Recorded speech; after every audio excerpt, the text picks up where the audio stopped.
नमस्कार। मैं GRS news के लिए गिरीश सिकरवार।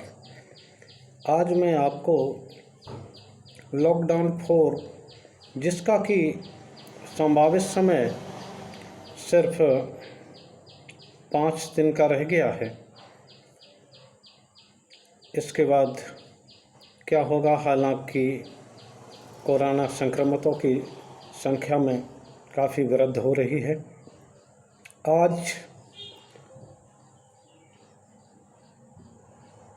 कोरोना संक्रमितों का आंकड़ा 1,40,000 से ज़्यादा हो गया, जिसमें कि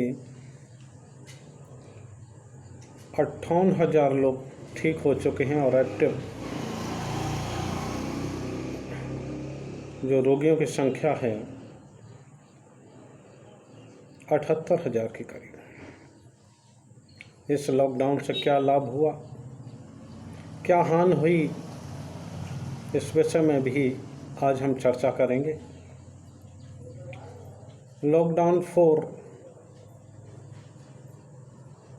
इस समय चल रहा है। ऐसा लगता है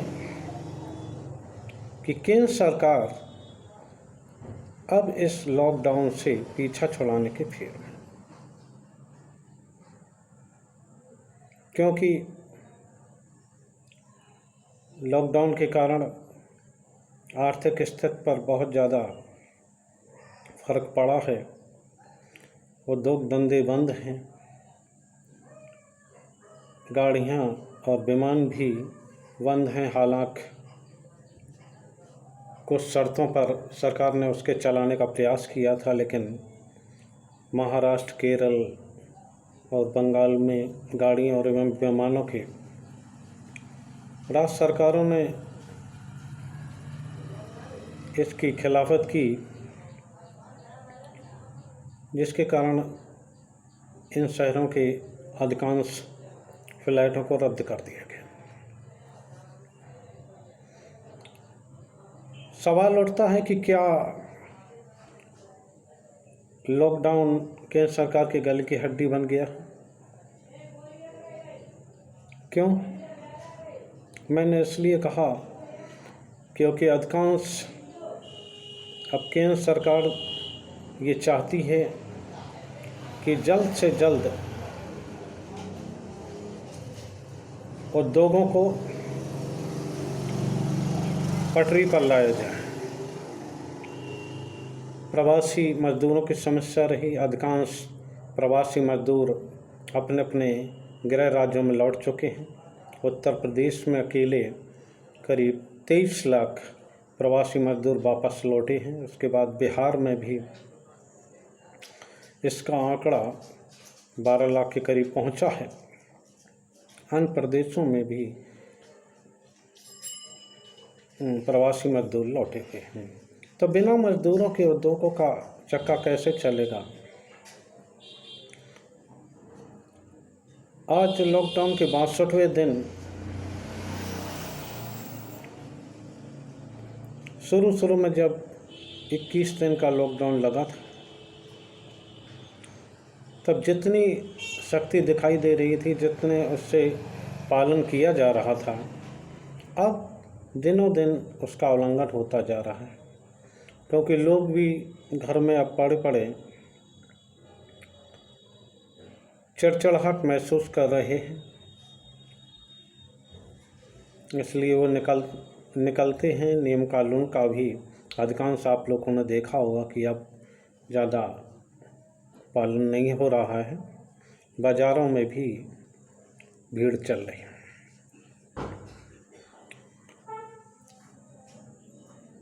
केंद्र सरकार, मैंने अभी आपसे कहा था कि केंद्र सरकार लॉकडाउन से पीछा छुड़ाना चाहती है।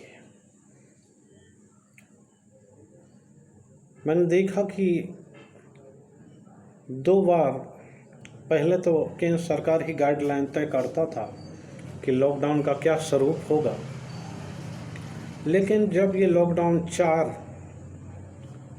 लगाने के समय राज्यों को ये छूट दे दी गई कि अगर वो चाहें तो अपने अनुसार उद्योगों को या अन्य उनको जोन को वो कन्वर्ट कर सकते हैं और वहाँ वो चला सकते हैं। सबसे पहले तो केंद्र ने अपने हाथ में रखा था। केंद्र सरकार ने मात्र इसीलिए राज्यों को अधिकार दिया कि जिससे वो उद्योग चलाएं और उस पर ज़्यादा बोझ न पड़े। राज्यों की क्या, केंद्र की भी बुरी हालत है। अधिकांश राजस्व की वसूली नहीं हो पा रही है और जीएसटी जैसे जिनसे कि एक सरकार का खजाना भरता है उसमें भी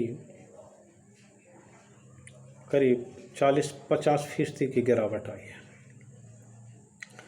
राज्य सरकारें लॉकडाउन हटाने के पक्ष में इसलिए नहीं हैं क्योंकि जीएसटी जब लागू किया था केंद्र ने तो उस समय एक शर्त रखी थी कि 5 साल तक जितना नुकसान होगा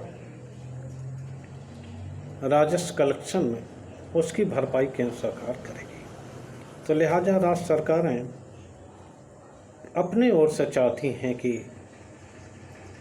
लॉकडाउन बढ़ता रहे जिससे कि जो राजस्व या उसकी हानि हो रही है उस केंद्र सरकार को भरना। केंद्र सरकार भी लगता है कि राज्यों की योजना को समझ गई, लिहाजा वो भी फिर छुड़ाने के चक्कर में है। तो आप लोगों को, मुझे तो ऐसा ही महसूस हुआ कि लॉकडाउन केंद्र सरकार की गले की हड्डी बन गया। लॉकडाउन से क्या फ़ायदा हुआ इस पर तो हम लोग आगे बहस होती रहेगी, लेकिन सबसे बड़ा फ़ायदा जो मुझे महसूस हुआ कि लॉकडाउन से हम सभी लोगों को तैयारी करने का वक्त मिल गया। क्योंकि शुरू में अपने लोगों की स्वास्थ्य की जो वो थी बहुत ख़राब स्थिति थी, क्योंकि ना तो मास्कों की उचित व्यवस्था थी, ना पीपीई किट थी, अन्य स्वास्थ्य सेवाओं के लिए ज़रूरी उपकरण भी नहीं थे जो हमारे ख्याल से पूरे हो गए। सरकार का भी दावा है कि इस समय पूरे देश में 30,000 बेडों का इंतजाम कर लिया है सरकार ने। अन्य भी यहाँ करीब पीपी करीब 3 लाख पीपी बनने लगी हैं और मास्क का भी बम्पर उत्पादन होने लगा है। तो सबसे ज़्यादा लाभ यही हुआ कि तैयारी का वक्त मिल गया हमको और हमारे ख्याल से लॉकडाउन से कोई लाभ नहीं हुआ।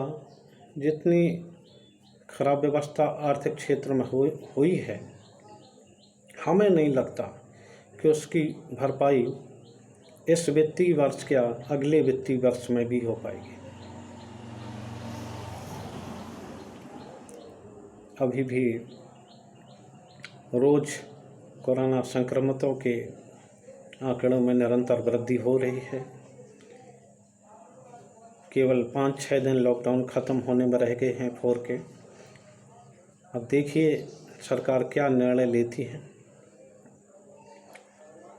लेकिन ये आप तय मानिए कि हमारे ख्याल से जो केंद्र सरकार को मान लो बढ़ाना भी पड़ा तो बहुत ज़्यादा छूट होगी उद्योग अन्य व्यापारी गतिविधियों में। हमारे ख्याल से सरकार गाड़ियां और विमान भी चलाने के उसमें है, लेकिन कल विमान को लेकर जिस तरह देश में महाराष्ट्र, केरला आदि प्रदेशों ने राजनीति की, उसकी सराहना नहीं की जा सकती। क्योंकि अगर गाड़ियां और विमान नहीं चलेंगे तो किस प्रकार से सामान आएगा जाएगा, किस प्रकार से लोग आएंगे। मान लिया आपने कुछ सामान बना भी लिया तो उसे खरीदेगा कौन। तो हमारे ख्याल धीरे धीरे गतिविधियाँ तो खोलनी ही पड़ेंगी। देखिए क्या होता है, लेकिन इस समय ज़रूरत तो ये थी कि केंद्र सभी राज्यों से समन्वय बना के और लॉकडाउन का फैसला करता, लेकिन उस समय जो स्थिति रही तो वैसा उन्होंने किया। लेकिन इस समय हमें ऐसा महसूस हो रहा है कि लॉकडाउन केंद्र सरकार के गले की रीढ़ बनता जा रहा है और केंद्र सरकार खुद चाहती है कि किसी तरह से ये सब लॉकडाउन की जो व्यवस्था है ये राज्य के सर पे थोप दी जाए और राज्य इस चक्कर में है कि जितना भी लॉकडाउन चले तो केंद्र के मत्थे मारा जाए, जिससे कि उनके राजस्व या अन्य फंड की पूर्ति होती रहे। नमस्कार।